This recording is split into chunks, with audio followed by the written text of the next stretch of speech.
they can pull it off. And we're underway in Houston.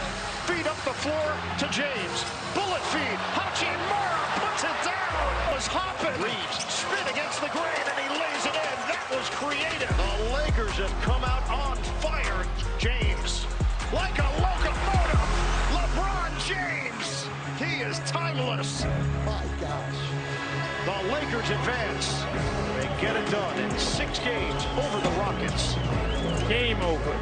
Series over. Tremendous all-around effort by the Los Angeles Lakers. Moving on to the conference semifinals to meet the defending champion, Oklahoma City Thunder.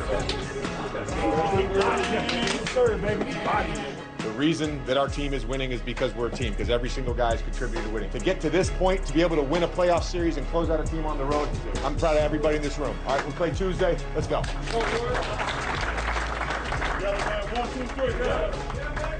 Close it out the way we did, especially. Next is OKC. Got to go in there and battle. Yeah, we'll be ready. So the conference semifinals in the West are set with the Lakers at OKC and with Minnesota at San Antonio. Meantime, Philadelphia last night bouncing the New York Knicks in a Game 7, advancing to meet the Knicks, who suddenly became the home team. They got home court advantage in that Eastern Conference semifinal series against the Sixers. So with the conference semis starting tomorrow, we bring in Shams Charania, who joins us and is always loaded with information. Shams, great to see you. So tell me about the Lakers. Tell me about Luka. Tell me if he's going to be available against OKC, where you cannot afford to be shorthanded.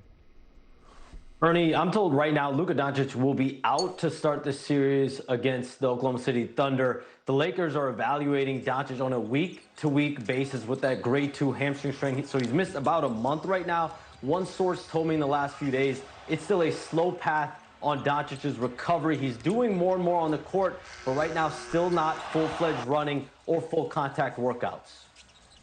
Okay, how about Anthony Edwards' situation? Again, Minnesota, again, needing all hands on deck against San Antonio. What's Ant's situation?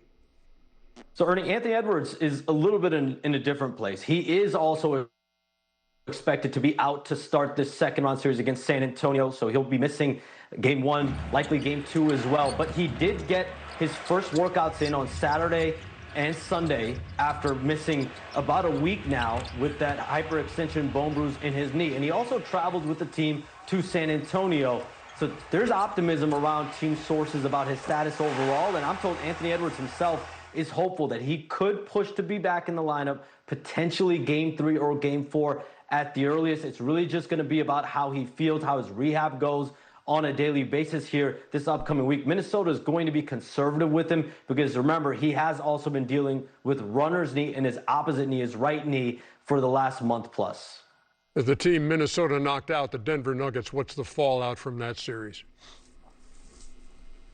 Yeah, there's a summer of question for the Denver Nuggets. Let's start with a couple of them. David Adelman, their head coach, he is going to be back. His job is safe. The second order of business for the Nuggets this offseason is securing a long-term commitment from Nikola Jokic. He's eligible for a contract extension, 4 years, $290 million plus.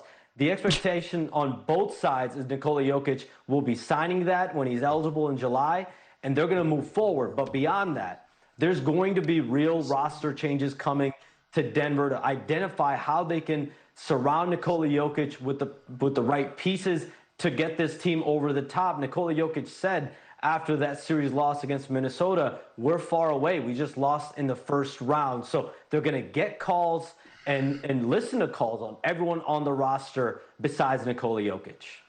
Shams Charania, as always, great stuff. Appreciate the time, man. Thanks. We will take a break. You have a quizzical look on your face. I need a break when I heard 4 years, $300 million.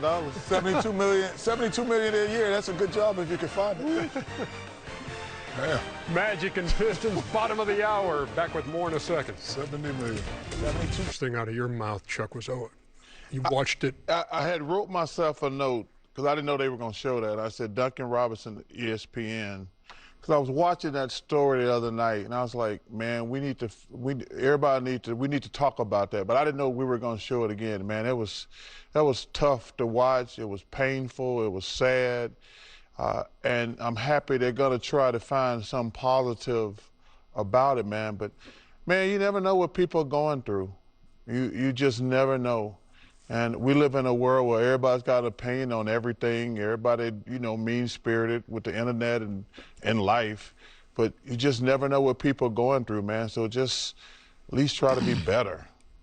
Yeah, you look at professional athletes and you think it's all peaches and cream, especially if they have big contracts. Oh, he got it made. But, Chuck said it correctly. You never know what a person's going through. I never knew that. Kudos to him for talking about it. I probably wouldn't have talked about that. I probably would have kept that to myself. But, kudos to him and his family for talking about it. Yeah, and I think at times even, Chuck, you've mentioned your personal experiences like that. I think what it does is it humanizes everyone and lets them know that how someone else handles a struggle. And I think sometimes, and Shaq, you would have your own option to say, I want to speak it out or not. But I think at times when people like yourself or Chuck has spoken about this before, it gives people a strength that they might not have known they had. And that's what Duncan is doing now. In a time of his lack of strength possibilities, he's trying to give someone else strength to maybe that's going through something similar in substance abuse, mental issues, that only he can speak from an infantry point of view. So he's in the trenches. He's not looking at it from the top of a building and from a bird's eye. He's in the infantry, and he's giving people hope. It was interesting about his sister, who's, I think she's a mental counselor, and she talked about studies show now if you start using pot younger, you can develop this stuff. And what's going to be really interesting about that going forward, you can get pot pretty much everywhere now. I'm not a pot person myself, and I don't judge other people, but if we're going to find out that smoking pot is going to do something to your brain and put you in a bad situation, man, we're going to have a serious epidemic going forward in this country. First off, I salute Duncan Robinson and his mom and dad and sister. The entire family for being so candid on that.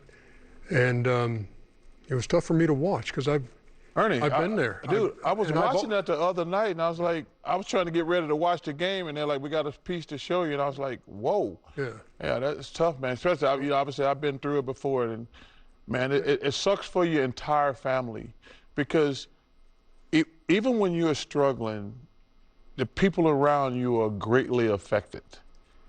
And and obviously you see from Duncan, but you see his mom and dad and sister.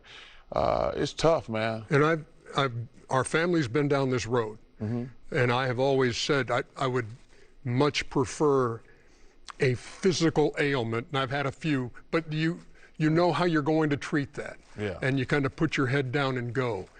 But I had a sister with mental health issues, and it was the most frustrating thing because you couldn't get to the bottom of it, and she eventually took her own life. And so for me to watch this and see what Duncan Robinson's going through, man, it rang true. We'll be back.